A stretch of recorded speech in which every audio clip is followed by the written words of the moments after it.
currently eating Matthew. I don't even know if anything happened then, but anyway, I think we're fucking live. Welcome to the Clock and Talk. If you can hear us, well, we're doing a fucking podcast, and everything possible can fuck up, and has fucked up. It's what the fuck's going on? Tony, how are you, mate? Yeah, I'm good. And what's happened is you've tried to pay about $5 a year for a platform to stream on because you didn't want to spend any of your not so hard-earned money, and now we're recording on a potato, it seems. So yeah, it doesn't work. Did we have music then? Was music even playing? I don't think so. And also, there's no clock, so it just says stream starting soon. But is soon 5 seconds or 5 minutes? I have no idea what's happened. Oh, what a fucking mess. Eddie, how are you, brother? I'm doing good, man. I'm all good. I'm all good. All good, all good. Okay. How's it going with you? I'm good, mate. I'm doing real fucking good. Hey? I said other than the last 20 seconds. The 20 seconds has completely and utterly thrown me. I had preparation ready to go. I don't even know if fucking we're live. I have no idea if we're even on a chat or if anyone is on a chat. I can't even get to it. So I'm going to just hope that people are watching. I'm going to check some streams to make sure that we're not recording to fucking no one and see what's going on. But anyway, let's get to a podcast, and we're here to talk about Burnley. Tony, while I try and fix things back end, brother, let us know your thoughts going into that game, team lineup, and just anything that you've got to add on that.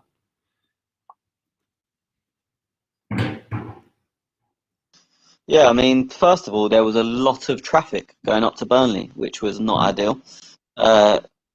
Team pretty much as expected, maybe a bit more attacking than I expected.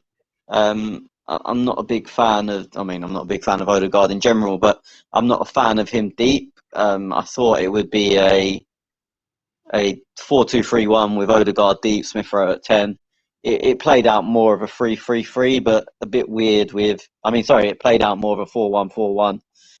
It did cause us some problems, especially playing out, and I think it made some of our players look a little bit shaky because they were looking forward and only really had one option, and Burnley figured that out after about 5 minutes and just flooded party, and it made it difficult for us to build. You don't go to Burnley and play well. No one goes there and play well. It doesn't matter if you play well. If you don't, you've got to win the battle. It doesn't matter how good of a footballing side you are. If you don't win the battle at Burnley, you basically can't win the game. And that's what was impressive for me yesterday. We went there and with a young team. I think the average age was low 24s, and I think we finished the game with 22 point something for low 23s. But we went there and every single player was up for the fight. Even the guys you would look at traditionally, you'd go, oh, are they up for it, or we don't know yet, like your Sambis and Ainsley. Obviously, there's always been, I know they both came on subs, but there's always been the accusation that Ainsley's too casual. Was he interested? But I think every single player showed they're up for a battle yesterday, and that's something you need because against some of these teams that are scrapping for absolutely everything, you need to win the battle before you can win a football match. And I was quite pleased with a lot of what I saw yesterday. I'm not pretending it was a vintage performance, but then I think there's been there's been way too many negatives. It wasn't the best football. There was under-hit passes. There was bad touches. Yeah, I absolutely agree with all of that. But it's Burnley. I mean, I don't think in my lifetime we've ever won by more than one goal at Turf Moor. I know I've never seen us. Apart from the dead rubber at the end of the season where they didn't care. They were actually trying to be. They were trying to beat Barcelona. We were trying to beat Barcelona. It was 3-1. No one cared. There was youth players all over the shop, and even then we got the third goal at the last kick of the game. So I said, I've never, barring that game, I've never seen us score more than one, and that's the only time we've won by more than one goal. You just don't go to Burnley, or we don't go to Burnley and roll them over. So I understand people moaning it wasn't the best football, but even their beloved Wenger teams didn't win by more than one goal at Burnley. So it's just what you have to do. You just have to go and win the battle. Yeah, look, I caught the game about 12 hours after you guys because it was on midnight here, my time. Fuck, I'm not getting up at midnight. Well, I was actually still awake, actually, and I was like, yeah, nah. I'll get up early in the morning. I watched it, and I did the mistake of jumping on Twitter beforehand, just not even thinking, having a cup of coffee, and yeah, there was lots of fucking hatred. So I quickly got off Twitter, and I didn't see any scores, and then I'm watching the game. For me, Addy, actually, I'll go to you first, Addy, though, and get your thoughts. Whether you agree with Tony there, but where I was coming from is there seemed to be a lot of hatred very early towards Ben White. What I was seeing, so yeah. I think with the Ben White thing is that with the money we spent, you're expecting like world-class performances. And that's what people have in their mind. We spent 50 million on a CB. We could have got other CBs, but we spent 50 million on him. We need to. He needs to be our best defender week in, week out. And like obviously, I know people were saying, okay, cool, we bought the new Mustafi. So obviously, you're starting to get that negativity now.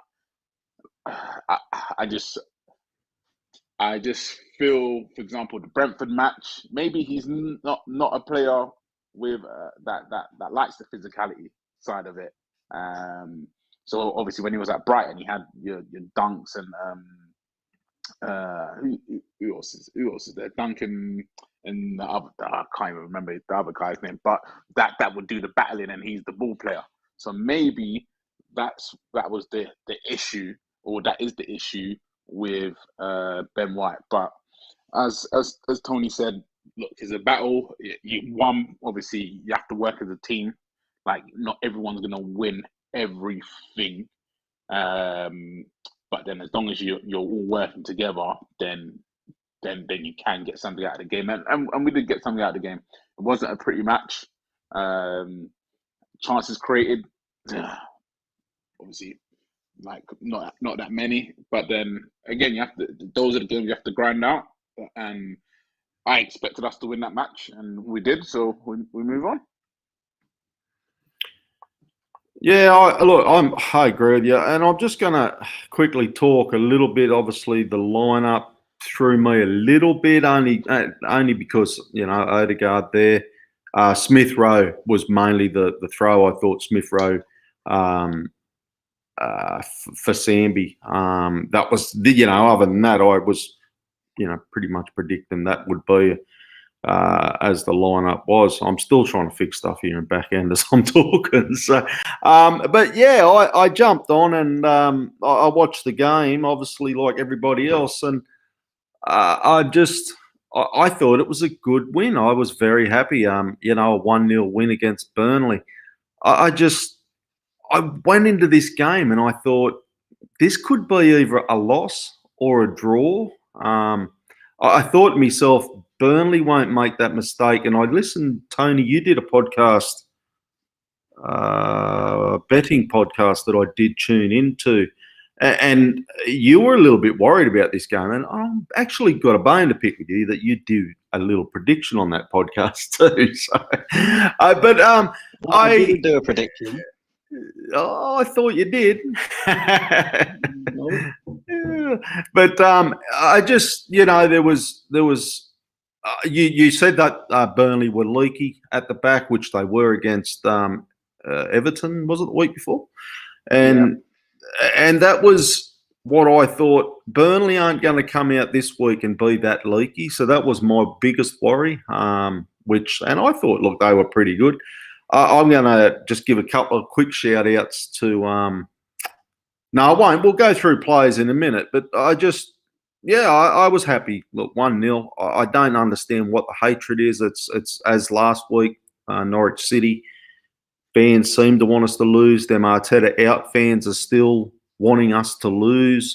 They're not real impressed that we've won these two games. And Jack was going to come on today, but he had other things. And he mentioned that it's a platform to build from. 2 wins going forward, and hey, going into the North London derby, it's pretty good, Tony. Yeah, Jack's right. The 2 games, the Norwich game was just about getting points on the table, no matter what happened. And then, as I said, this was about being up for the battle, not up for the football, really. Just to go on Ben White, obviously what you and Addy just discussed. I think it is mainly like, obviously, some people that don't want Arteta there want us to lose every game and want to make everything Arteta does look bad. And because he was do you want to call it a marquee or just our most expensive signing, they want to hammer him straight away. Look, I hate stats, as everyone knows, but if you want them, he won more headers than Gabriel yesterday and won a more percentage of his aerial duels. That's bollocks. It's not bollocks. It's true, but Gabriel was better than him yesterday. I'm not going to pretend otherwise. Yeah.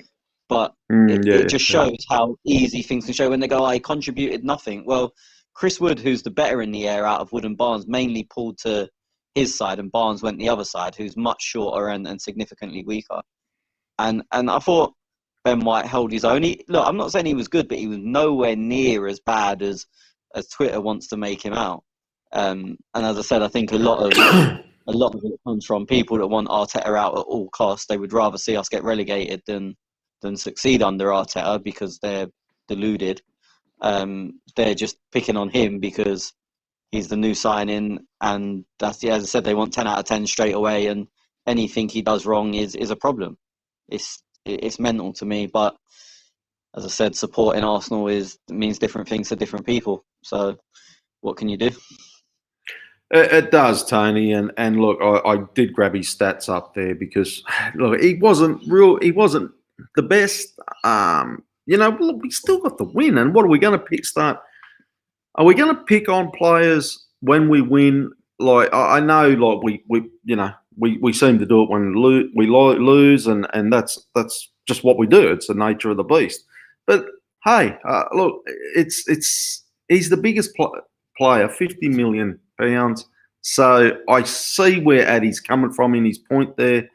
But yeah, I'm still, I'm still happy with him. I'm much more happier than I was with him over Ben White and Mustafi. So I'm not even going to start comparing them players. But yeah, look, Ben White, he had a bad day at the office. Okay, that's where I'm going to put it to. I don't even think it was that bad, to be honest. No, I know. Yeah, I'm just saying, like, okay, maybe he might have been on par with what people thought, but we have them days, though. We have them. So, yeah, I was Addy? just going to say, I would agree with you. Yeah, and that is it. Obviously, I'm not. When I made that Mustafi thing, that's something I saw on Twitter. Yeah, and this is the thing. Obviously, I want Arteta out. Obviously, I want Arsenal to win. And again, I marked that Burnley game as a game we needed to win. So absolutely. For me, job done. Obviously, it wasn't pretty. Obviously, that's something I can complain about. It wasn't pretty, but again, now I'd rather get the win than us drawing or losing the game. But yeah, I just feel that obviously we have that. We know what Gabriel gives to us, and I think maybe it's a thing where people still don't know what Ben White is going to add to this squad yet. So they've created an expectation in their head that, okay, cool, 50 million, cool. We all know he's a ball playing CB. He's going to be dominant. He's going to win balls in the air. He's going to be this. He's going to be that, and he's going to be flawless. And I think people have created a expectation that he's going to be dominant. He's going to give us 8 out of 10s every single week. And unfortunately, it's a huge step up from Burnley to Arsenal. And absolutely, it's going to be there. Like even the fan pressure is going to be there. The expectations from the fans going to be there. Obviously, the expectation from the manager is going to be there. So, like, he has to adjust to that. And obviously, he's played 3 games, 3 or 2, 3 games. 3 games for Arsenal. 2, 3, yeah, 3 games. So obviously, he's still going to need time to settle in. But yeah, I think that's what it is. The expectation that people think, he has to hit the ground running because he's our marquee signing or biggest transfer of the window. So yeah, that's the only issue. I would say. Look, me But and Tony mentioned it last week that the problem here is we paid £50 million for it, and people are seeing that. But Tony made a great point last week: is how much do you pay for a young Englishman who's got an international cap? is it definitely, and that's totally true. That is totally true. The only thing is, could you get, obviously, like, it may not be an Englishman, could you get a foreigner of better quality for cheaper? That is what people will see. And obviously, even throughout the window, people were saying, "Oh yeah, cool, Man United have got Varane." So that was their initial comparison against Ben White. That, oh yeah, well, United's got But Varane, World people are Cup stupid. winner. Yeah, no, I totally agree. Like- I totally agree with that. But that was the first thing. Oh yeah, Arsenal spent 50 million on Ben White, but yeah, Man United's got Varane for what, 40 million or whatever the cost was. Definitely cheaper than Ben White. But yeah, it's like people are that's just people just being fickle, not even thinking, okay, cool. Well, Varane, for me, I'm watching it. Varane hasn't started great for United. So again, mate, I watched PSG and Lyon this morning, and let me tell you, I don't think Arsenal fans would have been happy with any of them defenders for PSG because they weren't. I don't rate PSG defenders anyway. Yeah, but I'm just saying, like, I don't know what they're on or the money they're on. I have no idea, but I was watching the game this morning because it was a game on, and it was just on TV, so I watched it, and I was like, holy fuck, they're just so like leaky, and I'd imagine they're on a lot more money than a Ben White. Yeah. Did you know? Like, this is the big problem with like social media fans is you see some Arsenal fans saying we've dodged a bullet with Emerson Royale, and maybe we have, maybe we haven't. It's only been 2 games, but I see more Arsenal fans defending him. Oh, he's new to the league. He doesn't know his teammates yet. Than defending our own fucking players. Like, what's the world come to when you've got Arsenal fans jump into the defence of a Tottenham right back the week before we sign him? Like, he's had a stinker 2 weeks in a row. We should be all over that, not letting him breathe. Like, next week, the fans will be on his case, as it should be. But the Twitter fans are like, oh no, give him a chance to settle in before you judge him. Fuck off. Like, shut the fuck up. Yeah, I can tell you they are shutting up very quickly because just on this podcast that we've been doing, going into I think this is our 6th season. It used to be an average of around 2,500 listens a week, has dropped down massively, and I do put that down to Arsenal in the bottom of the ladder at that time when I looked the other week, and I thought, I wonder how many Arsenal fans have actually dropped off and are now Chelsea fans. Because I reckon there'd be a few. I reckon there's a few. So shout out to all you fellas if you're listening. Digi Scotty says, how are we, lads? He's our listener from China, Tony. He's joined our Patreon as well. So I'll give him a shout out. Russ, he's just come in, so we are coming through on YouTube. That is absolutely fucking great news. Looks like I have fixed everything back end on my cheapskate streaming service here. Okay, from negatives to positive, boys. I'm absolutely so in love with this bloke at the moment. Granted, I'm sorry, mate. That relationship has gone. It's sailed. It's moved. I love you, mate, but look, it's gone. There's 2 players that I am so in love with right now. Fucking come on down, Aaron Ramsdale. He is holy fuck, mate. I did set. I'm watching him though, Addy, and I'm thinking we have missed this for so long. A keeper who looked active. He come off the line. He come out to play. And just things I was watching. I'm thinking if that was Leno, I feel as though we could have been down a couple of goals. Oh wow. We lose No. that game with Leno in goal. We lose that game with Leno in goal. Wow. There's no two ways about it. I think we do. I agree, Tony. I'm like, I know Eddie's not a fan of him, but mate, he had a fucking. I'm going to make it no secret. He gets my 3 points this week. Absolutely, he gets my 3 points this week. He got man of the match. Did he? Like, Well, I didn't even see that. Okay. I don't know what Addy done like about him. I don't know. I don't get it. Go on, Addy. Okay, so one thing, good distribution, and No, and what that good? helps. Only good. Good distribution. Yes, Come on. yes, Come on. good. Only good. Yes, good distribution. And why I Okay. said why? What was Leno's?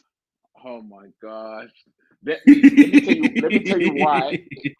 At this moment in time, it is good distribution, and which is what. And again, I was on Twitter today, and I saw. I think it's Albino, and it was he was talking about Ramsdale, and it was just like huge praise or something. And I was like, guys, he's played 3 games: West Brom under 23s, Norwich, and Burnley. These are not the games, and even within those games, he did the basics correct. Yes, which is good. I think the penalty thing was good. Great coming out for that. That was really good. Got a foot to it, but he has not been tested.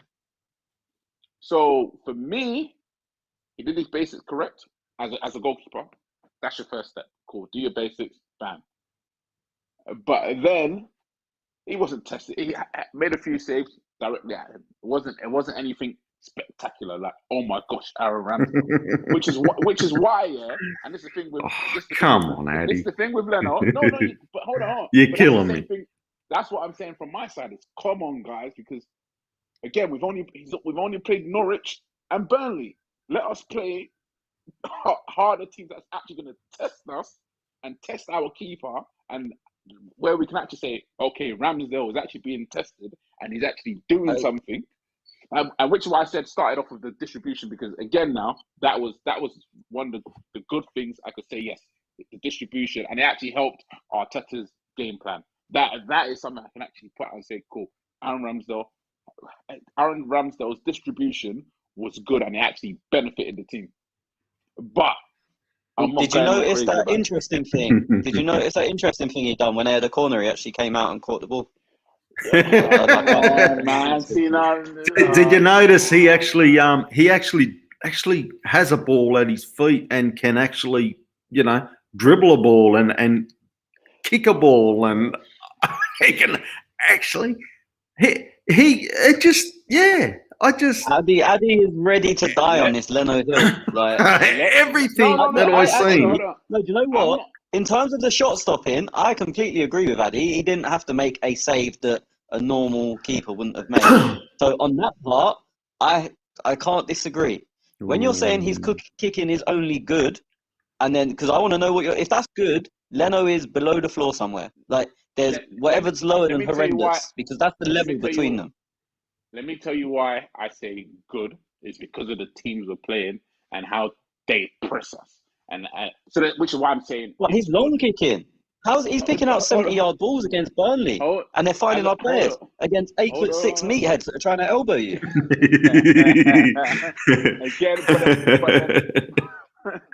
No, he kicks the ball. If Leno ever dreamed of kicking the ball that long, he'd have to wake up quick. I tell you, that Ashley Barnes, he's a fucking meathead, isn't he? He annoyed me. I actually hate him. He annoyed me, that Ash. I actually did too, I loved watching him there, and I thought, you're just a fucking meathead, like, dead set. He's a twat. He's one of them players, yeah? He's one of them players that you actually just hate. Like, he's a scumbag on the pitch. I'm gonna look. Addy, you're clutching at straws, brother. Dead set, you are clutching at straws. Me as a GK, I'm not clutching at straws. I got you here. I got you here for your fucking expertise on a goalkeeper. And straight 7 out of 10 performance. If Leno could clutch onto crosses like Addy is to Leno, it'd be a 10 times better keeper. Can you imagine? Mate, Ramsdale has so much to do for me to even put him on, or even put him close to Leno's level. So much to do. And this is the thing. I'm just bemused that people are actually trying to think they're on par or Ramsdale's better. It's ridiculous. It's actually ridiculous. But again, now you come in, you train, you're on form. That's it. We go from there. He has 3 clean sheets. Go from there, and you build on that, and that's it. To be fair, goalkeeper's a confidence thing. So when you're actually on top, like you do more. But then, like, please we just can't blow this out of proportion. That's one thing now. That is one thing. When Ramsdale wins us a game or a point from a game, that's when we can, and he does that consistently. Then we can say, yeah, you know what, we've got a player. Similar to Martinez. Martinez bailed us out of so many games, and it wasn't just after his first game. Snap! Okay, Martinez. Oh look, Martinez backed it up, and that's the thing. Martinez backed it up. He's backed it up at Villa, and we shouldn't have got rid of him. Let's face it. So that's what I'm just saying with Ramsdale. Cool. Yes, Ramsdale's doing well. Ramsdale, his distribution very good, and good in that game for me. See how I got the very out of him already. So yeah. He's by the end of the show. I tell you, Addy, you're a tough crowd, brother. You're a tough crowd. You have to back it up in the big games, and Martinez showed that. And for me, Leno has shown that on many occasions in an Arsenal shirt. Okay, I'm going to get into a couple of some people commenting here. I think, Scotty, you're talking about, I think, Ramsdale or Ben White, because it was in between discussions. Give him shorter, wetter pitches and he's good. Ben White, okay. He's talking about Ben White. Yeah, okay. He says also 36,400,000 a week for Varane. I never knew that. Okay, interesting. Yeah. There was Rossi says thoughts on Ben White. Russ, we did speak about it for probably 10 minutes before we jumped over to Ramsdale, mate. But we will get in a little bit more as the game goes on. Another shout out, boys. Tomiyasu. He is. I said it when we signed him prior. Was it after the deadline, and nobody knew much about him. And one thing I did point out to people is, okay, let's not get too far ahead of ourselves, because the crossing and things like that are weaknesses, and he will, he'll learn them. He's only a young right back, right? So, yeah. But he's a player that will give you everything. Like I watched the J League as well, and I don't know what it is, but they don't leave nothing in the tank at an end of a game. Like, if they haven't come off a field with 110% effort, then they are, you know what I mean? Like, they don't go forward. So, look, Tomiyasu, I'm happy with him and happy with everything he's done. Thoughts there, boys? Where I disagree with you is you saying he'll be able to learn to cross. He'll never be able to cross the ball. And I'm okay with that. That's not I mean, I guess it is a criticism, but he gives me like massive Sanya vibe, and I'm not saying he's at the level Sanya was, but stylistically, he's ridiculously good in the air. I mean, it's silly how good he is in the air. He's very simple. He blocks crosses. He seems very good 1v1 defending so far. And then he just... Does anyone want any more background noise? Jesus Christ. And then he gives the ball very simple when he has it. He doesn't do anything spectacular on the ball. Plays the simple 5-10 yard passes. Works his arse off. But in terms of crossing the ball, you're saying he'll learn to do that. I don't think he ever will. His technique is all wrong for crossing the ball.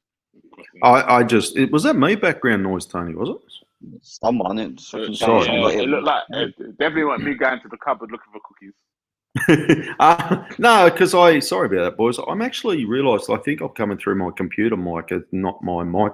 So, yeah, that's probably half the problem. I was having technical issues at the start.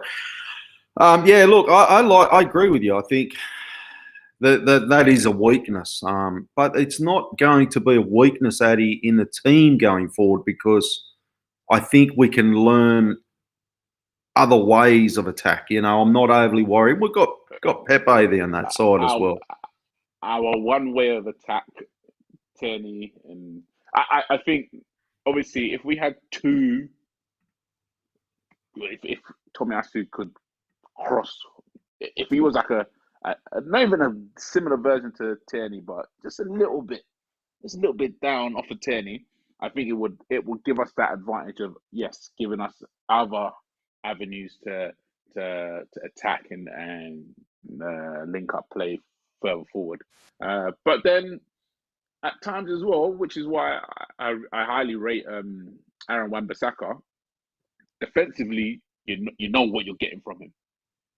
Defensively, you know what you're getting from him, and you know you're gonna get like eight out of 10, 8.5 every week because you know they're giving you 100%. And as similar as Tony said, giving you that Sagna vibes. Like Sagna was one of my players, obviously before he went to City. Like literally, Mr. Consistency. You knew what you were getting out of him every single weekend. He wasn't 1 week it was this or that. Literally, you knew what you're getting. And similar to Aaron Wan-Bissaka, attackingly, he's not the greatest of defenders. And that's something in his game he's trying to improve. But defensively, 1v1 defending, like week in, week out, he's giving you 110%. And he's giving your attackers, your attackers aren't having a field day on him. You're literally, attackers are changing sides to get joy from the other side than playing on that side. So that's something that will benefit the team defensively. As Tony said, aerially, very good. Obviously, we can even use that as well for attacking corners or even a get out ball from the GK. I think we used Sagna a lot during our Wenger years as he was our target man from goal kicks because he had a great leap. But yeah, no, I think it's good start to the Premier League. He just needs to keep going and keep delivering.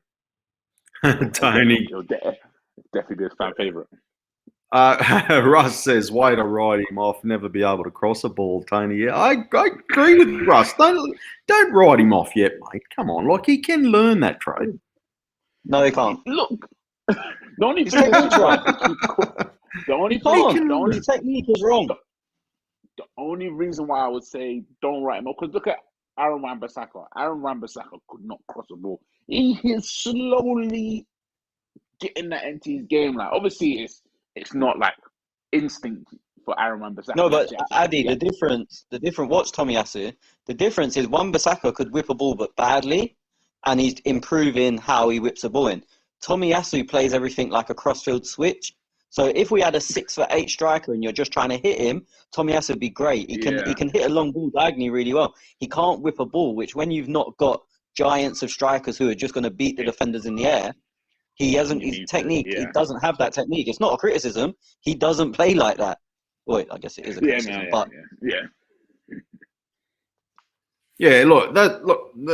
Look, I said that at the start, and that's no negative against him by all means. He is a brilliant, and he will become. If you don't want to put him on that pedestal just yet, I think he's slotted in there beautiful, and it's exactly what we needed. And as I said, he leaves nothing out there. Like he's come into that dressing room knowing 110% is what I just put in, and that's what I like about that kid. Where am I going to go to? I'm just looking quickly. I just want to touch on the final ball, boys. I was trying to put my head around this, right? I watched the game twice. I watched it yesterday afternoon and yesterday morning. And both times I come out and look, explain it to me, okay? I'm sitting here with my hands up. I don't know what's going on. Aubameyang is doing everything, looks all right, doing everything, running into channels. I did notice he did drop back a little bit deeper as well. But that final ball, there's a couple of times where Aubameyang could have or should have been there and wasn't there, and something's just not right, boys. And that final, that final pass. Your thoughts around that? And this is where I'm coming from is 2 goals in so far as well, like, and not just from Aubameyang. I'm talking the whole team. Looking at this game as an isolated game, I don't understand why people can't understand what was happening. Look, people are saying, Ben White used a long grass, slow pitch, dry pitch as an excuse. It was fucking obvious. Everything along the deck either didn't make it to where it was going or was absolutely pinged because the pitches aren't even. It's not the same amount of slow everywhere. So there was some final balls that were overhit. There was one where Aubameyang went to play and Pepe overhit it. Pepe just got it on the touchline. I think we ended up getting a corner. There was the chance where Smith Rowe got it stuck under his feet because the ball didn't roll how it's supposed to and he's too under it.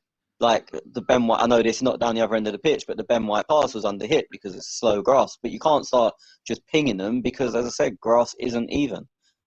They're Burnley are okay with that because they play with the ball in the sky. So the length of the grass and the speed of the pitch doesn't matter. But you could look all around the pitch. Our passing wasn't crisp anywhere. People focus on the top end of the pitch because that's where the goals are scored. And people focus on the Ben White one because that's where the goals are conceded potentially. But the whole team, everyone, passes were dropping short all over the place.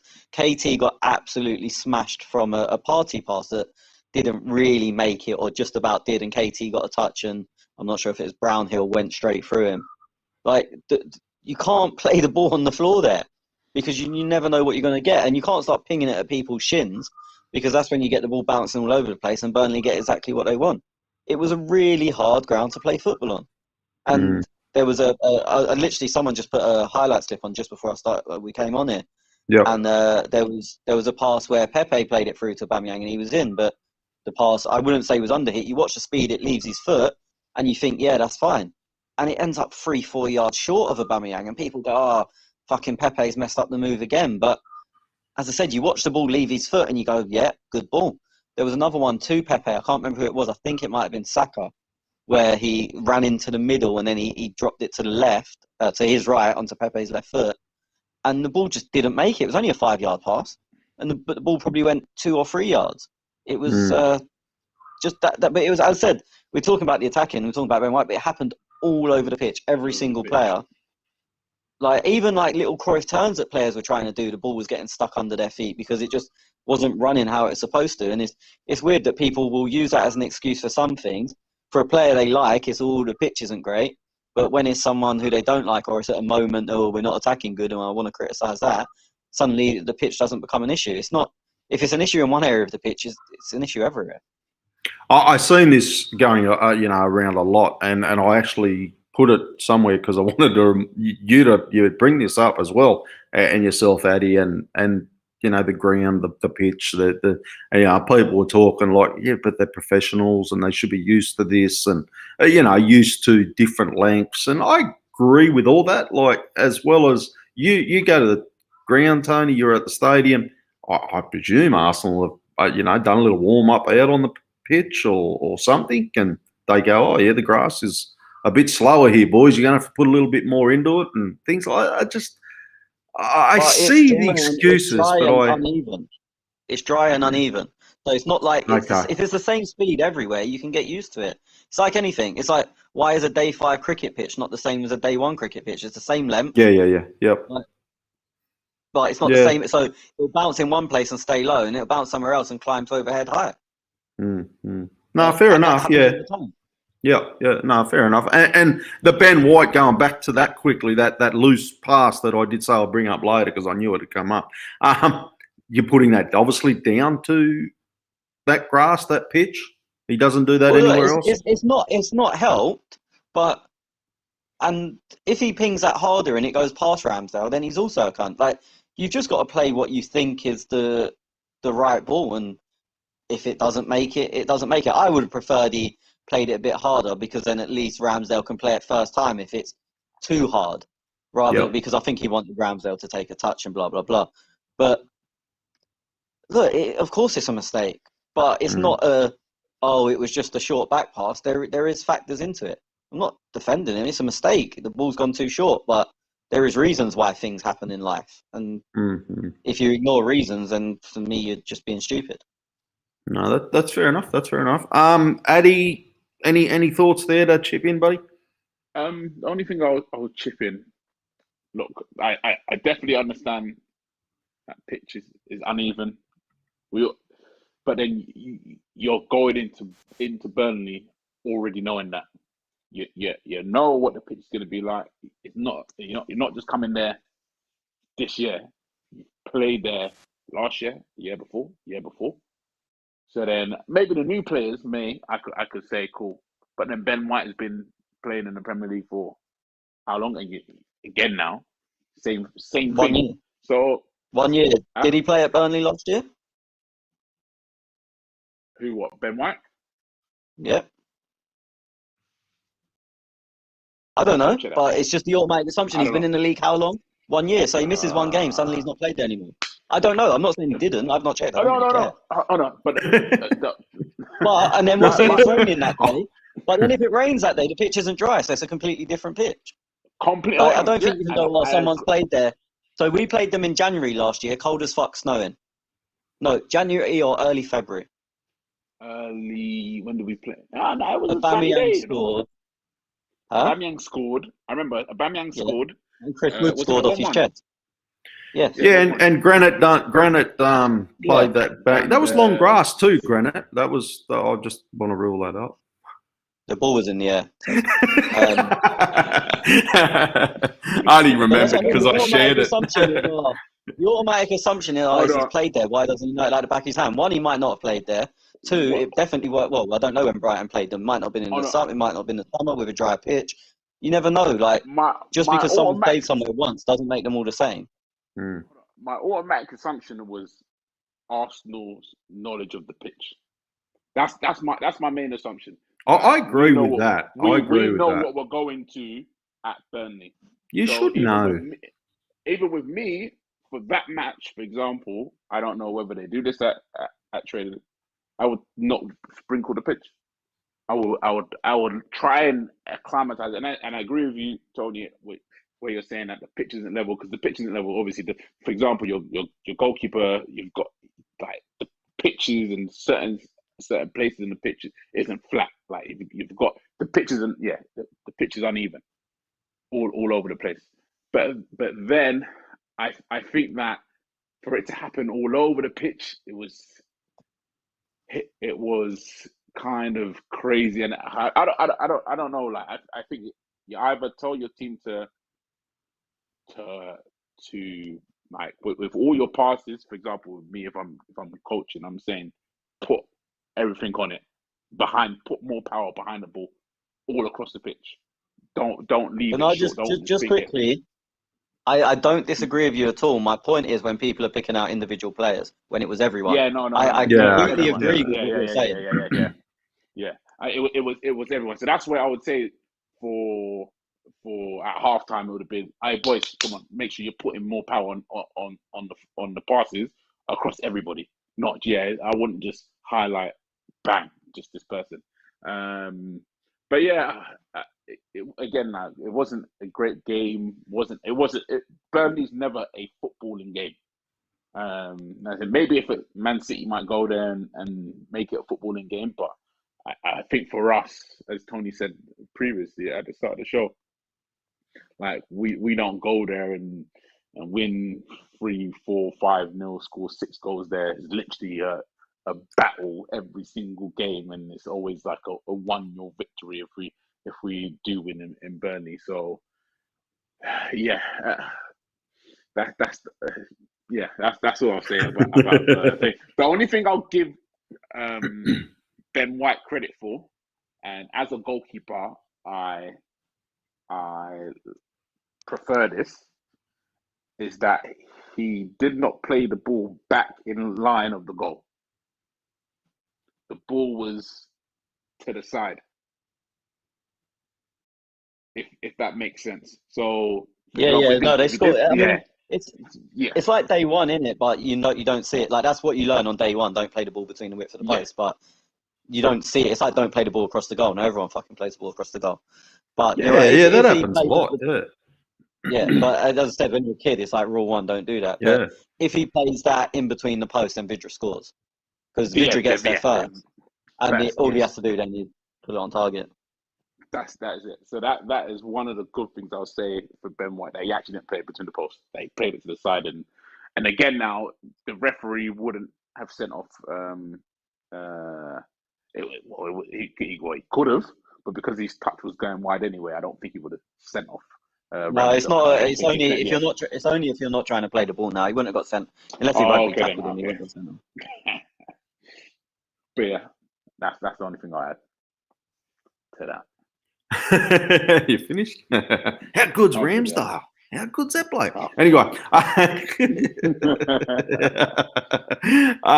Tommy Yasu won. Ariel Julie had Ben White should speak to him, says Russ. Do you know what's interesting? Yep. Why shouldn't he speak to Gabriel?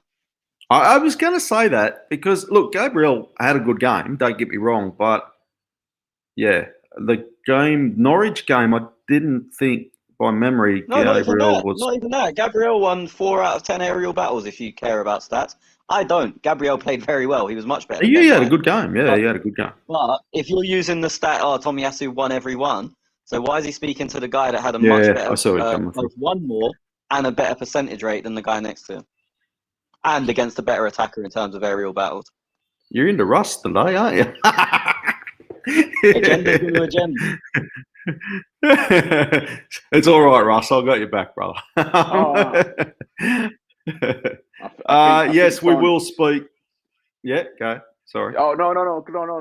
Carry on. I think there we go. Yeah, that's the comment. I think Tony should. Yeah. I was just going through, and we got to speak about this. The goal was from Odegaard. Yeah, absolutely brilliant. But in saying that, we'll up a minute, right? Well, I was reading Twitter as well at the same time. Well, I was looking, seeing what questions we had, to be honest, not just researching from my own thing. Odegaard's goal was great, right? But I have seen that week in, week out from other players. So I'm not going to sit there and go, oh, wow. Like, it was great. It was good. He got the goal. We went up 1-0. We needed that goal. It won us the game. All that I agree with.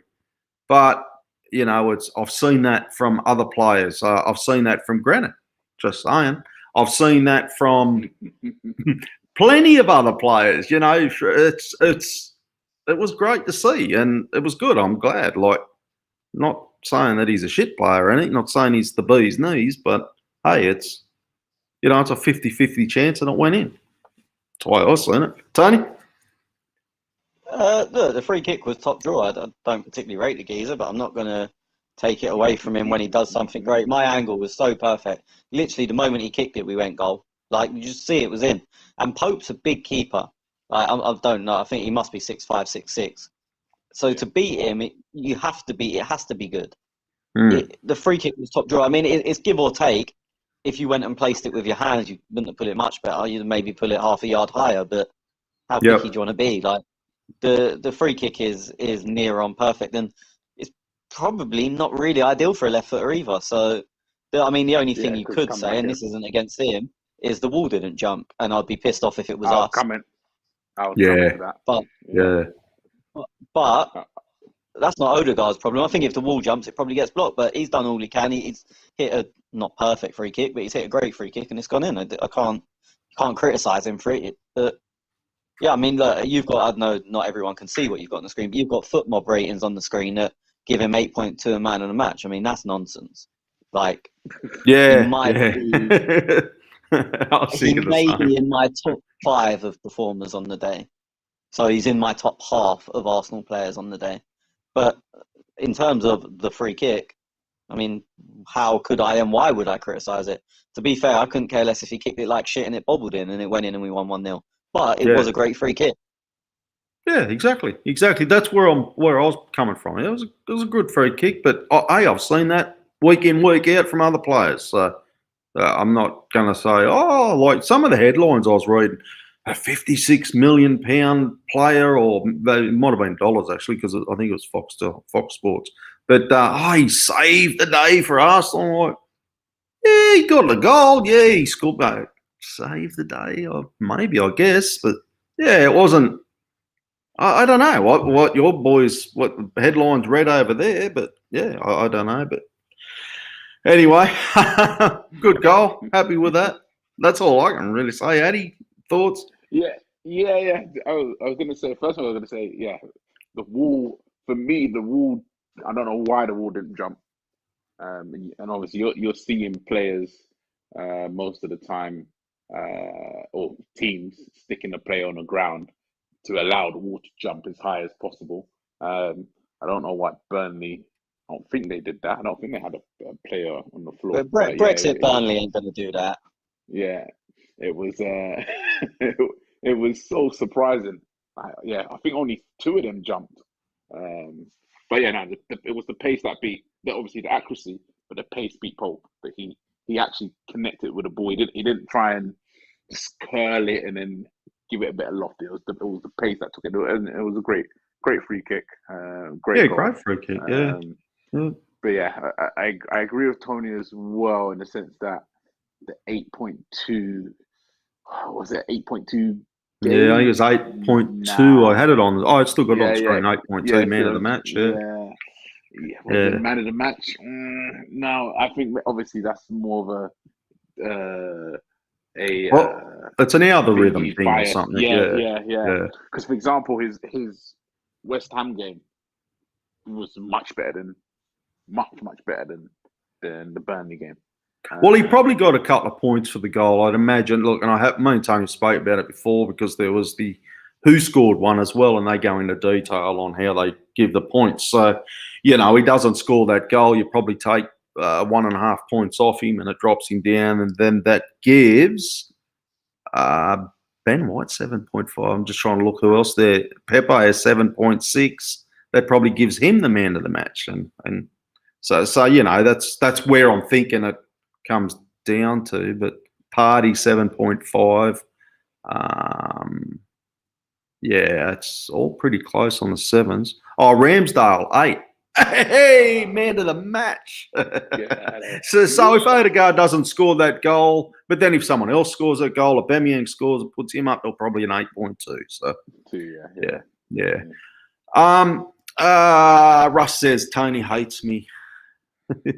Only today. Next week he'll be all right again. I love Tony, really, though, he says, with a couple of laughing emojis. Russ, yeah, we did speak about this. How can we? Well, we did kind of. How can we sort out the goal issues and the scoring issues? And Tony, you were talking about what people should have seen yesterday, but didn't really let us know on how it's got to be fixed, mate. Because I don't know. To be fair, the last two games we've not shown a left side bias, which helps, because before that we were horribly predictable. So that helps. I mean, Norwich, yeah, we got one goal, but we should have had a lot more, and it wasn't chance creation. And yesterday, I don't know what the term is, because it was chance creation because it was the final ball, but we got into so many positions where if the final ball was right, we would have very, very good chances yesterday. There were so many of them. As I said, the Smith Rowe one, there was one where Saka had a horrible touch from a cutback from, I think, Nuno. As I said, there was one where Aubameyang overhit it to Pepe. There was another one where Pepe played a shit ball to Aubameyang. So you're talking, and these are all, if the final ball's right, 5, 6 top chances, not just like, maybe he score from there. It's like, you should be scoring from these chances. The Pepe header, which we've all forgot about, at 0-0, should have scored after, to be fair to Odegaard, an outrageous pass to KT. So I think we've looked a bit brighter, and we've only scored 2 goals, so it does sound a bit hard to say, but I think we're heading in the right direction. Obviously, as I said before, there's probably mitigating factors to the final balls yesterday. and Norwich, I don't know, was it nerves? They made 2 or 3 goal line blocks. We hit the post twice. Had 2 or 3 chances that should have scored where Krul made saves, that one from Smith Rowe, one from Aubameyang, where they're good saves, but you probably shouldn't give him the chance to make them. So I think we look like we're going in the right direction, but unless we start scoring, I'm going to sound like the idiot. So I think we just got to see, because as I said, I think we're going in the right direction. We're getting in a position to create more chances. We're getting bodies in the box, and yeah, we've not got a left side bias, which for me is a huge improvement, because it makes us a hell of a lot harder to defend against. I mean, yesterday, just before I carry on, yesterday, let's be honest, Saka was the worst player on the pitch by an absolute mile. I was going to get to that. I was going to get to that. Yeah, so if we still had a left side bias, how we would have looked even worse than we did yesterday, because the player playing attacking on the left had a bad day. Not hating on him, he just had a bad day. It's a fact. So getting rid of that left side bias is so important, because if KT or Saka or whoever was playing on the left last season had a bad day last season, that was it. We couldn't win, because everything came down there, and if they had a bad day, that was it. So whereas now, at least there's chances coming from other places. Yeah, that's right. And I put that down to the right side is as I said, with Tommy, because Bellerin used to pelt down that right side, and he's pretty decent at crossing the ball. Bellerin couldn't defend for shit. But and my biggest thing is like you just said, Saka was absolutely woeful. I don't know what's going on with that kid at the moment, but and I'm not trying to pick on the bloke. I like the guy, but Jesus Christ. Sorry, just quickly. Arteta said in his interview after the game that basically he's still not fresh from the summer, from obviously going so deep in the Euros. And it made me think, because I heard it when I was in the car coming back. Are any of the England players that went to the Euros playing well? Like, I'm not saying there isn't. I was trying to think, and I was like, yeah, not really. Kane's been about shit. Yeah, Kane's not playing well. Grealish, a fair argument. Yeah, Grealish. Grealish, but I mean, if you're naming one of 26, we're kind of in trouble. I didn't watch Man United. Did Sancho play? Sancho came on for about 10 minutes. He's been bad in every game. Let's be honest. Yeah, he hasn't been real good. Yeah. But I didn't watch the game yet. So, So I mean, I don't know. I don't know if that's a factor in Saka's, but Maguire's been okay. He's not set the world alight, but yeah. Again, if we're picking 2 out of 20, even if we get it to 10, so if there's less than half of the 26, then you've got to go, is that a factor? Look, Rice has been okay. Phillips has been okay. Neither of them up to the level we'd probably expect of them, but I don't know. Is Saka still short? Maybe. As I said, it's what Arteta said, and it just got me thinking, are any of the England players sort of up to where you would expect? And we're struggling to name them, which kind of proves the point. Well, I'm actually going to go one better, and you brought up the English players. I can say I know the Italian players haven't been up to scratch either, and you've so maybe it is that competition. Yeah, like I was like, I know I hadn't really thought of it until you just mentioned it, Tony, and I'm like, they haven't been like they've gone. Both teams went deep into the competition. Yeah. So, majority of them are Juve, isn't it? And Juve. Yeah. I think they did win this morning though, but there was no Giroud, no Ibra. So yeah. Did they get a late winner? It was 1-1. Oh, was it? Okay, I turned it off at 1-0 and I flicked over to PSG. Oh, no, Rebic equalised. I don't know what happened after that. I thought it finished 1-0. Okay. Yeah. Okay. Right there you go. Saka was talking about that, and you cut me off, and I was talking about something I can't remember. Oh yeah, I was just. This is what I was saying. Is my biggest worry here with this. How do we score? Tierney, I love Tierney, right? I do fear that a lot is only going through Tierney, and he gets way down that left-hand side and crosses that ball in. And where I'm getting at, not Tierney being the problem, is my worry is the guy in the middle in Aubameyang, or whether it be Lacazette, and Lacazette's going to be worse because he's going to be sitting back deeper, is now we're not using our wing backs to go down the right as much. We're using more Pepe. we're using Tierney on the left. Aubameyang's trying to adjust himself in the middle to, okay, we're going down the left. I know I'll get right up in the goal because Tierney will whip it in late. The other way, going down the right, it's going to go through Tommy, probably to Party, down through whether it's Smith Rowe, Pepe, and then kind of make its way down into the box. And I wonder whether that's upsetting the positioning a little bit of Aubameyang. Because I did notice that a few times. And then Pepe does get down deep, but he also is late as opposed to when Bellerin was there. Bellerin would go right down, get down there deep. Pepe kind of position himself to be there on the back and things like it's just a little bit different. So I don't know whether that's a problem or I don't know. I could be just clutching at straws here too. So. Addy, you got anything to add? Obviously, under Arsene Wenger, different personnel, different mindset, different philosophy. We were able to combine well, which allowed us to create chances all over the pitch.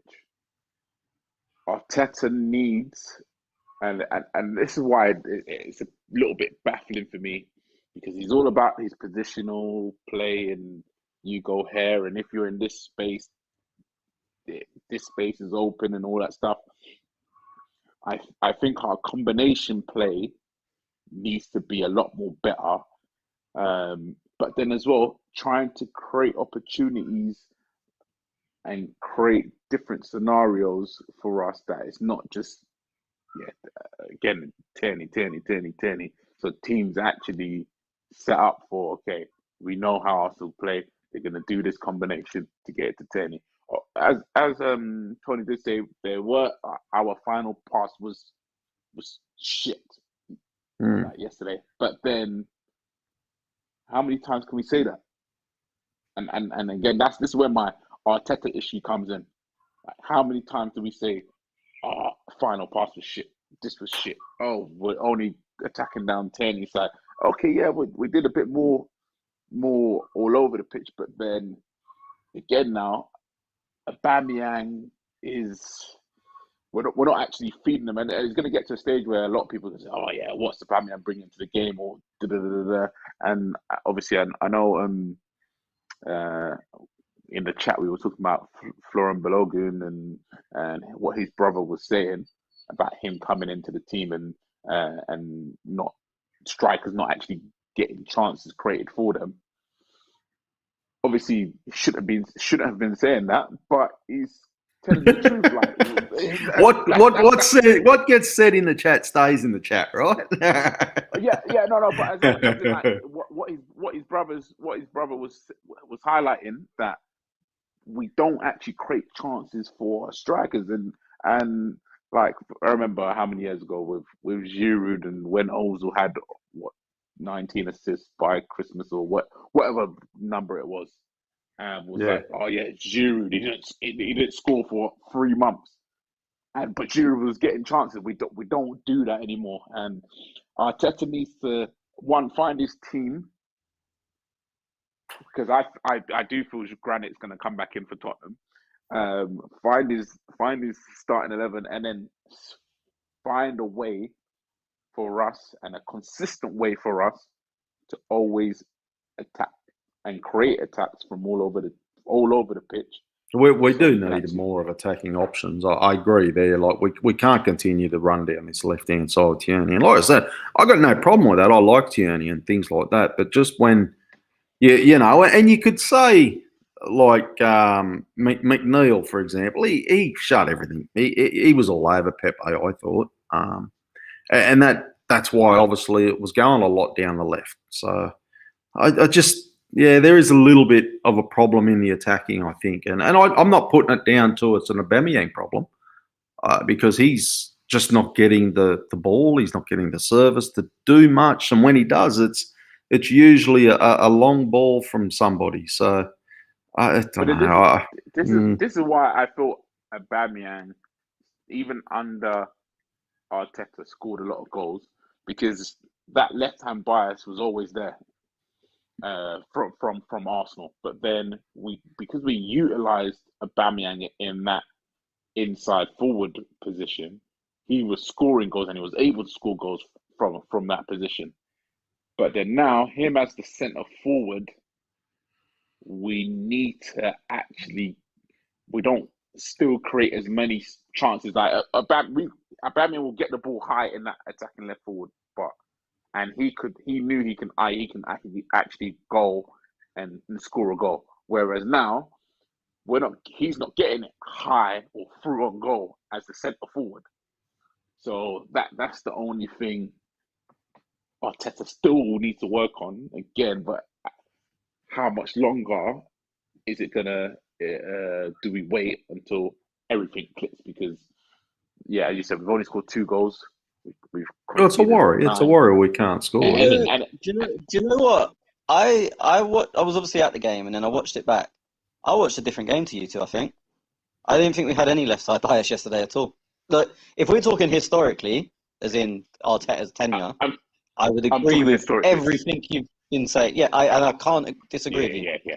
Yeah. Yesterday, I thought we attacked from look, we're not as fluid as we used to be, and you'd be an idiot if you said we were. It's obvious. But yesterday, I thought we attacked from both sides. We attacked through the middle. And in terms of getting Aubameyang chances, and I don't know if it's confidence or not being selfish enough. One, I thought he worked his bollocks off. 2, like when it was him that slid Smith Rowe in, and as I said, the ball got stuck under his feet, shit finish. It was him that slid Pip in, but both were from the edge of the area with opportunities where he could have shot, but he chose probably the right option. So it's not a criticism of him, but we had him in a goal scoring chance, and like both of them chances, Cristiano Ronaldo shoots, and then whether they go on or not, you go, we're creating chances for Aubameyang. As the other one I've mentioned a few times, the Pepe ball that was too short for him. Again, he was in behind. That ball has a bit more juice on it, and he's in one-on-one. So, I completely agree with what you're saying from the Man City game backwards till probably since we went to a back 4. The reason I think Aubameyang got so many chances in the inside left channel was it was mainly when we was playing a back 5 and we had overlaps, underlaps, and every other laps, and it just defenders didn't know what they were doing. Yeah, I don't know. I was just trying to look. I would love to see a heat map, because maybe you obviously could be right there, Tony. And we are. I just seen bomb down that left side, and I just want a little bit more. The only time that happened was after about 6 minutes when Pepe missed that header, after Pope saved it. Apart from that, I thought KT had a good game, but I thought he pretty much stayed at home. Like, I can't remember another attack, especially concerning KT, that really came down that side. We worked the ball that side, but of course you have to work the ball across it against the Burnley. And we barely crossed the ball anyway, because there's no point against me and Tarkowski when we've got an Aubameyang. No matter who we got in there, me and Tarkowski are going to win the headers. So even corners, we didn't really want to cross the ball. So I thought there was no left side bias at all. I actually thought, if anything, we slightly underused it. I don't think we did, but if you had to push me one way or the other, I would say that we probably didn't use KT, especially when it had been Lowton one-on-one. You'd fancy KT every time, but because they know there was no point him getting crosses in, they kind of didn't use it. I thought we actually used it a lot more when Nuno came on, because he's quicker and there's a bit more space in behind because Burnley were pressing, and then we did try and break that down that side a bit more. But I thought when KT was on the pitch, he pretty much stayed safe and sensible. Yeah, maybe. I'm just looking at. I just got a heat map up, and I don't know if you can see that. And you're pretty right there. Like, it's not real good for people on listening on the podcast, but yeah. I just the attack down the middle looks like a penis. It does. I was just looking at that, and I see that's the attack down the middle. It's pretty much straight down the middle, and yeah, okay, well, that's I fucking hate stats, but that heat map's pretty, yeah. And Smith Rowe, and that's saying a lot to Smith Rowe. I thought he was pretty poor game yesterday, and he did get subbed off in the 60th minute, and he did not look a happy camper at all when he got subbed off. I haven't seen like close-ups of his face and whatnot, but he was getting kicked every time anyone went near him. He had the physio on just before he went off. He also had them on in the first half. So I'd imagine, as I said, I've not seen like close-ups of his face. I'd imagine it was more that every time he tried to get on the half turn, which is pretty much his game, and he did successfully 3 or 4 times. Especially the last 5 minutes of the first half, he could have had 2 goals or like just getting on the half turn, but he was just getting smashed every time. So I'd imagine the annoyance was more at that than coming off, because I said he'd just been down, the physio come on, and then a minute later he went off. Granite's popped in to say hello. I did ask him earlier. I said, we are recording live. So he's popped in on the chat. How are you, Granite? Mate, unlucky you didn't get a game yesterday, brother. But I hope you'll be back from the London W. You boys just sit there in silence, aren't you? Just going, what the fuck?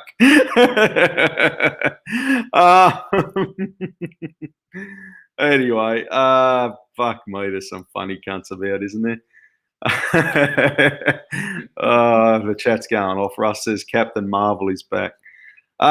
Scotty's got to go. He's in China and he's tuning out, and he'll listen to the podcast later. Thanks for listening, brother. Okay, let's get to a 3-2-1 because we have been going for an hour and 10 minutes. I had absolutely no idea. So, Tony, give us your 3-2-1, buddy. I know the 3 players. 3 and 2 is quite difficult. At the final whistle, I turned and said to my mate at the final whistle, Ramsdale was man of the match. And then when we was driving home, I thought about it, and I was like, I think it might have been Tommy, so I'm going to go Tommy, Ramsdale, Gabriel. Okay. Addy? I'm going Tommy at the 3, Gabriel at the 2, and I'm going Party at the 1. No Ramsdale. You're a hard man to please, aren't you? No, man. Little Addy to be trying everything to impress Dad, huh? No, he's a hard man. He's a fucking hard man.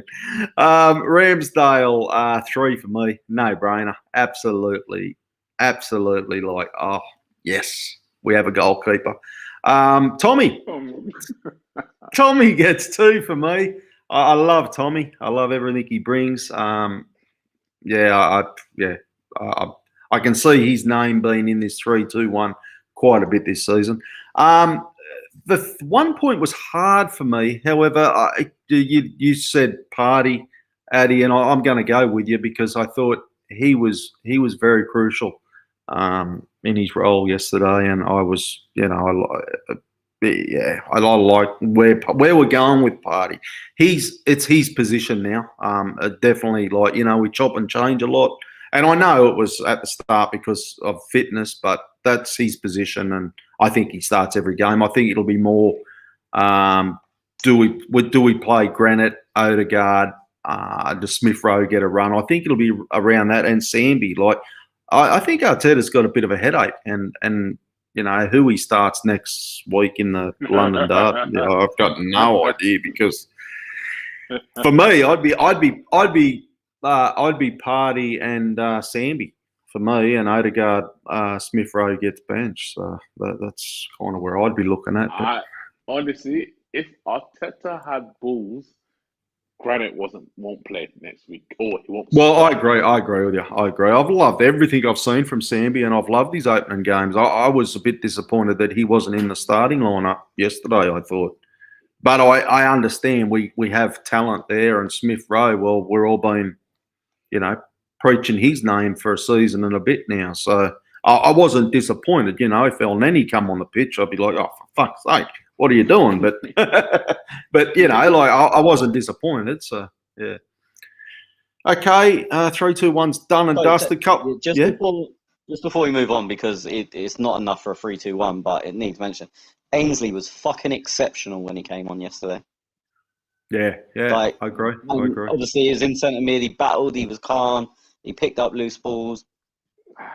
Again, you can't give him a free. If he played like that for 90 minutes, it would have been the free. But based on 20 minutes, obviously, you can't do it. But I thought he was top draw when he came on yesterday. Give the guy his chance. Let him. He's been screaming. Let him go in there. But then, I don't have much to say because like Just all on I always just say, on your Sambi thing, saying like you were disappointed to see him dropped and whatever. Did you see his Instagram post after the game? No, I Like didn't. What saying, was it? so he played like 25 minutes or whatever it was, and he was Yeah. just like, oh, so that's the welcome to the Premier League. Like, so I think they were half protecting him from the ball being in the sky and the pitch not doing what it's supposed to and getting elbowed in the head every time you move. What was your thoughts? Because I don't remember the new defender popped in the 78th minute. Tavares. Tavares. Yeah, I mean, Tavares. Yeah, Tavares. He's an athlete. He's not overly a footballer. He's an exceptional athlete. Yeah. To be honest, in the 93rd minute, if someone would have let me go on and kill him, I probably would have done. He made a really good run, done a turn inside, and obviously the game's like tight, so everyone, I think, is going corner flag, corner flag, corner flag. He's 35 yards out and he shoots on his weak foot. Not actually a bad effort, but I think we were like 4-on-4. So even if you don't go to the corner flag, the shot from 35 yards out on your weak foot is the wrong choice. Then to not either give it to a player simple or run it, use your pace and power to run it into the corner flag and see the game out. I mean, luckily they took the goal kick. I think we won the header or won the second ball, and then the whistle went. But it was just like, what are you doing, you fucking idiot? But he done really well when he came on, to be fair. I thought, yeah, look, it's he's never gonna be a starter over Tierney, but it's a good backup option, I think. So yeah, wasn't I didn't like. I was a bit like you. I wasn't like, oh wow, great, like this guy's should be starting. So nothing like that. Granite and Party area, our best midfielders, says Mohammed. And he also says Arteta's substitutions are getting better. Yeah, I agree. I agree with everything there. I think Arteta's substitutions are getting better. Yeah, so we do have some questions, and once again, I shout out to Louis and the boys over at Gooners.com. I haven't uploaded the audio yet, so for the ad. But download that app, Gooners.com. You can get him on Twitter Gunners. and things like that. So Gunners, is it Gunners? Gunners.com. Hey? Isn't it Gunners.com? Probably. I don't know, mate. Yeah, Gunners I am the worst promoter in the world when it comes to promoting shit. Like, that's it. Gunners.com. Yeah, well, I'm on the promotion bandwagon. Subscribe to us on YouTube. Apparently, I've got to say that each week to get people to subscribe because I'm like, oh, okay, I never say that. So, yeah, subscribe to us on YouTube and Twitch and Instagram and whatever else you got to fucking do. Where am I? Questions. We did have questions coming in. I know Schwinn wanted us to talk about somebody. I can't remember who, though. He said discuss. Oh, Tommy Yasu, discuss. Well, do you want to say any more on that, boys? Any more on Tommy? Nah. I think we covered it. Yep. MAA Gunner, verdict on a 4-3-3, and does Granite get back in for the Spurs game? It's tough. It is fucking tough. If Granite comes back in, are fans going off? If Granite, let me rephrase that, and then I'll get your opinions. If Granite comes back in and we lose the game 2-0, what happens? No, I mean nothing. He shouldn't. I wouldn't start him. But yeah, the reaction purely depends on the result. But in terms of what happens, if we lose, the fans are angry regardless. So nothing happens. People are pissed off, but that's going to be the case if you lose at home to Tottenham, whatever. I don't think he should start. It wouldn't massively surprise me if he did. Yeah. I don't think it obviously MAA Gunner says what do you think of the 4-3-3? 4-3-3. I think it was more of a 4-1-4-1, but with the wingers slightly higher. I don't really know what you would call that formation. Because Smith Rowe and Odegaard were definitely ahead of Partey, like clearly 5-10 yards ahead of him, if not more. I don't think we can play that against Tottenham because Kane drops deep, that occupies Partey, and then obviously Son and whoever else plays wide spinning behind. They've been playing Ali on the left, who is going to tuck in, and if we've not got another centre midfielder there, he's just going to have the freedom of the Emirates. So I think we have to go back to a 4-2-3-1. Yeah. And it'd be very unfair on Sambi not to play him, to be honest. The reason good. it wouldn't... Good. Yeah, he's been very good. The reason it wouldn't surprise me if Granit plays is because it's the tried and tested in that sort of game. But I personally wouldn't do it. But yeah, I don't think we can get away with a whatever you want to call it, a 4-3-3 or a 4-1-4-1 again. Not against them. There'll be other games in the season where that is the way we should go and can go and will go. But I wouldn't choose that for Sunday, and obviously other people may disagree. Yeah. I'd be Sambi Party for me. Odegaard, as I said before, but I can see, and I'm going to play a little bit devil's advocate. I can see an argument for Granit as well. For those, look, I'm a massive Granit fan, but Sambi has been outstanding. Party is, like I said, it's his position now. It's him. Like you aren't taking Party away from there. That's let him do his thing.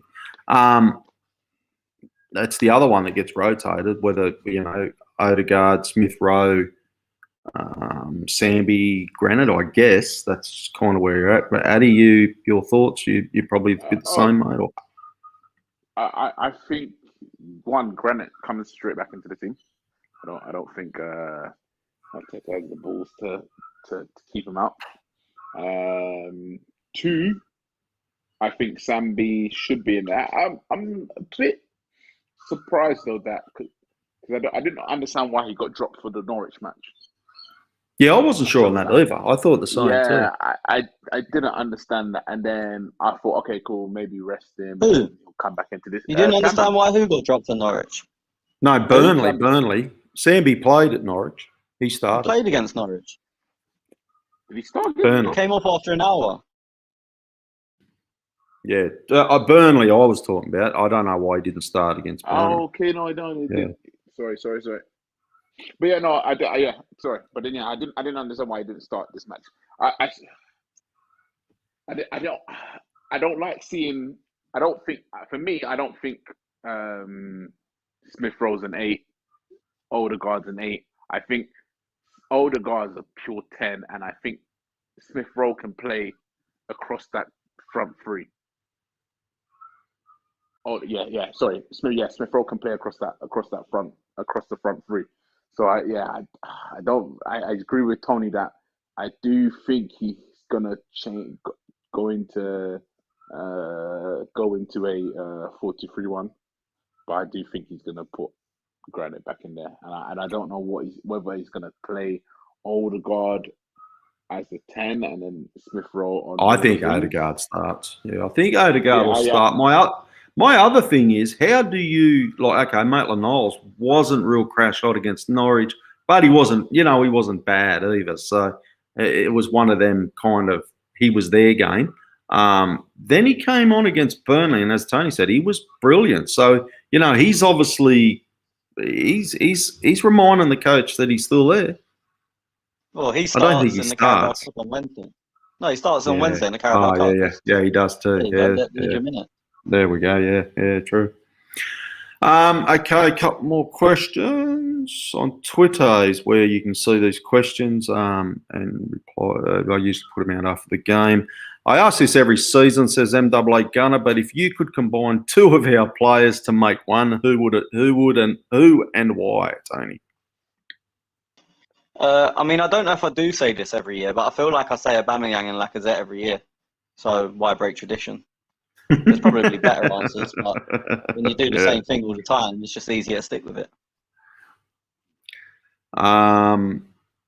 Addy, who do you combine the 2?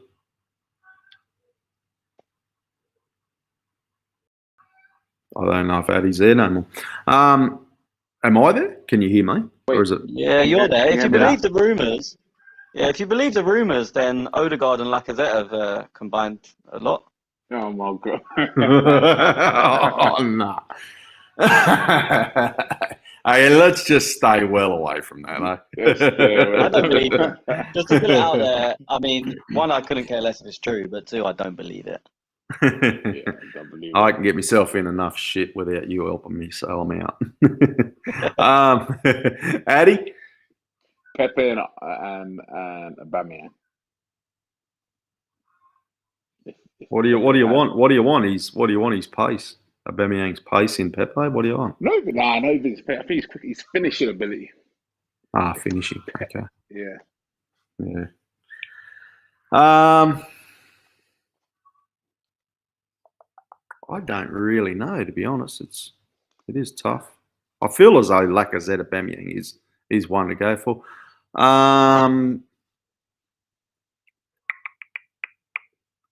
Yeah, I really don't know. Or even Xhaka and Maitland. Well, granite and some pace would be good. Yeah, Granite, so, you know, like things like that. I haven't, you know, Tommy is. I haven't. Well, you could say, you know, we need a couple of crosses in him, and you know, let's say Tommy and Pepe maybe. Tierney. Tierney, yeah, Tommy and Tierney, yeah, there's one. Anyway, we don't need nothing for Ramsdale. He's got it all. So,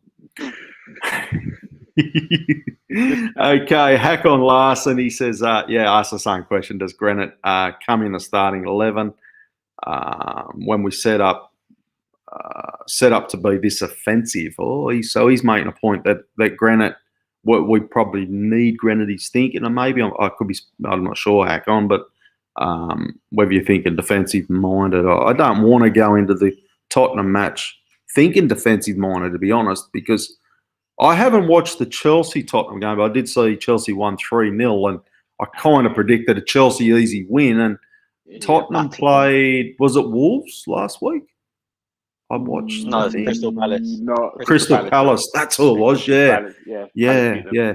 Palace beat them, and I looked and thought, well, Palace were pretty good, but Tottenham were really bad. So I kind of want to go in attacking this Tottenham team. I don't think to be setting up defensively is my key. But yeah, I think we're a better team than them. I think if we get the attack right and we can actually score some goals, I'm pretty confident. So, MAA Gunner, are we now starting to see the benefits of having English players after the penalty was overturned? Oh, the penalty, yes. I wanted to talk about that. I've seen lots of penalties. I've seen lots of penalties in lots of leagues. I think if that was awarded, that was going to be pretty poor. I think it was a correct call. Yeah. What does that have to do with English players? I don't know what's got to do with English players. I think he means the arguing and surrounding the ref. But for me, I think Ramsdale knew so clearly he got the touch on the ball that it was just, you have to argue that. You can't, do you know what I mean? It was so, to be fair, I'm going to slightly defend the referee here. From the other end of the ground, it looked like you're not seeing the touch. Yes. Yeah. No. Okay, Like, and so, I mean, obviously the ref's Even 60 from the yards camera closer than me. Yeah. Even from the camera. Yeah, it was like just a one angle where you could see it and it was clear. Yeah. Are you saying no? Correct decision for you? Oh, but it wasn't. Yeah, it definitely wasn't. Yeah. Addy, you're the same. Yeah. Even like Daesh is the moaniest man in world football, and even he didn't really complain. No, but usually he would go, and all he said is, "Oh, we didn't get the rub of the green." But usually Daesh would be like, "Blah blah blah blah blah, definite penalty." Blah blah. He didn't even say it was a penalty. So when Daesh isn't saying it's a penalty, you know it's not. I remember when we when Koscielny handballed it in. That one was beautiful. I think last minute winner. Yeah, I would have been spewing if it was a penalty as well. For me it was. I could see he got the ball, and for Ramsdale. That Ramsdale bloke, he's a pretty good footballer, isn't he? Do you know the again? Obviously, I'm just ignoring you being stupid. Like he's saying about the English thing, but that's what made us sort of half comfortable in the crowd. That Ramsdale was so he was so clear he got the ball that you're like, okay, there's definitely something in this. It wasn't your normal protest. It was like he knew that he got the ball, and then so as soon as the ref said he's going to the screen, we was all like, we didn't even consider that there was any possibility it was going to be a penalty. It was just like, oh, see, I thought it'd be a corner, but I don't know why they didn't give a corner. To be honest, I'm not really sure. When I seen the ref go to the screen, that's when I started having doubt, to be honest, because I thought VAR haven't ruled here. They're asking the ref to have a look, and correct me if I'm wrong. VAR, They have to do that all the time. Can't change anything. Okay. VAR can't change anything, so they have to have a look. Yeah, Right, okay. VAR. Yeah, I think the fact that he gave the pen and VAR told him to go to it. Yeah, maybe Oh, so VAR can't rule on that. They've got to go. You got to go down. No, they're and an have a look. assistant. Yeah, they're an Right, assistant. okay. The only thing they can rule on is offside because it's a fact. It's not an opinion. If you're offside or you're not. Yeah, right. Alex does ask how we've touched on Ben White. We feel like I've touched on this whole podcast on poor old Ben White. He seemed to be carried by Gabriel though for the majority of the game. Very slow on the ball and bad in the air. Waste of 50 million or good investment, boys? For me, we have overpaid for him, as I've said a million times. I think people have gone way over the top about that performance. Look, at the moment, it's somewhere in between. Look, what's an investment? We're probably not going to sell him for more than what we paid for him. But I believe he can be a very good defender for us over the coming years. And yeah, so if you'd call that a good investment, you call that a good investment. I don't know what. I wouldn't say waste the money. That's for sure. Yeah, no. I'm just thinking though. I am now a little bit worried because obviously I did see Ben White on Twitter and I'm thinking, okay, my opinion's my opinion. Tony, you've got yours, and Addy, you've got yours. But what I'm actually a bit concerned about is Arteta thinking that was a bad performance, and I have to go with holding against Tottenham. That worries me. I don't think. Again, now you don't know what Arteta might do, but now I can't see him. Well, I never even thought of this until I see so much Ben White. I don't know if it's hatred or just he was like that. When has Arteta ever done what the fans want him to? Like, but no. To be fair, I think they asked him after the game, and he basically said there's things he's going to struggle with, e.g. long balls, and we can work on them. But Tottenham's not going to be that kind of game. If there was a game that you play Holding in, it is yesterday because Holding's very good in the air, and it was difficult to pass out from the back because of the pitch. So. And because where we really struggled, which no one's mentioning, because Partey was playing on his own deep. First 10 minutes we was fine. We was getting into Partey and he was spraying it, and then Burnley realised they didn't have to deal with one man, so they just flooded him. And then suddenly, Gabriel and White both struggled, but obviously White's the flavour of the month in terms of criticism. They were getting the ball, and they couldn't give it to Partey. So then they were just passing it backwards and forwards between each other. And everyone, it's slow, and Ben White's not getting it forward because we've been given this, he is going to be our ball-playing defender, which is clear to see. But because he wasn't getting it forward, because he didn't have many options a lot of the time, it's like, he wasn't really progressing the ball. But it was an issue with Smith Rowe and Odegaard, I guess, being too far away from Partey, which left us with only one option. We, as I said, first 10 minutes we looked fine, and then after that, Burnley I think they stuck both their centre midfielders on Partey, and then if we did get the ball into Smith Rowe on the half turn, they fouled it, basically. Yeah, look, I think it's still a good investment for Ben White.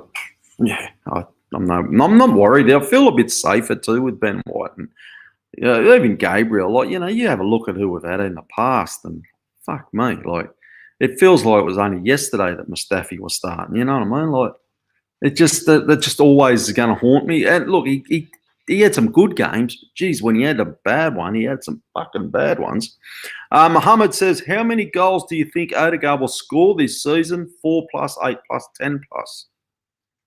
I want more than 10, but I feel his game will probably be between 6 and 8 goals. Unfortunately, he's going to take him and Granite on, he takes the free kick still, you think, Odegaard? Yeah, Depends I on think he will take it. distance. Yeah, Yeah. it depends on this. Yeah, because he's like an Ozil. Ozil only took free kicks when they were So pretty close. just the outside the box would be Yeah, Odegaard. exactly. Yeah. Yeah, okay. Tony, how many goals you want or expecting from Odegaard this year? I'm not expecting a lot. Mate, I mean, look, he doesn't. No, he doesn't overly get in the box anyway, and I think he's going to play deeper a lot, especially against teams where we're expecting a lot of the ball. Which, if he doesn't get in the box a lot anyway, then when he's deeper, he definitely ain't going to. So I'd go the lower end of that, around 5. What I will say, because I thought there was a question on it, but maybe there isn't. His work rate is exceptional. He works his fucking bollocks off. Yeah. Yeah, agree. Look, that is about us, boys. I haven't got much else. We've done the questions. We've spoke about the game. We've done our 3-2-1. Too early yet to find a tweet of the week, so I know I usually do find something, but I really haven't been much on Twitter the last 24 hours. So there's probably lots of Ben White fucking stuff out there. I'll have a look at that later down the track. That's it from me, boys. We're not going to touch on the midweek game. Really, I think it's Wimbledon. Are we playing or something? I did see it. I'm expecting a good win there. I'm not going to be doing a review over it. We'll be touching maybe on a preview. I'm thinking, lads. North London derby. I've got a couple of Tottenham mates that I might be able to pluck one from somewhere, and I might pull out a bit of a preview anyway. Anyway, other than that, we will be back possibly Monday. Schwinn did ask me during the week. He was hoping we were going to record Tuesday night for you boys because he was going to come on. So that's hopeful. He does tell me he's doing well over there, and he's doing really well. So he will be trying to get on the pod very soon. Thanks again, boys. That's us. Cheers. Yeah. Cheers. Thank you. You can follow us at The Clock End Talk. You can get Tony there. You can get me at Guna Tez, and Addy. Where are you at? Addy Ads? Is that right? Yep, that is correct. Yep. That's the one. Thank you, everybody, for listening. Thank you for downloading. See us next week. Cheers.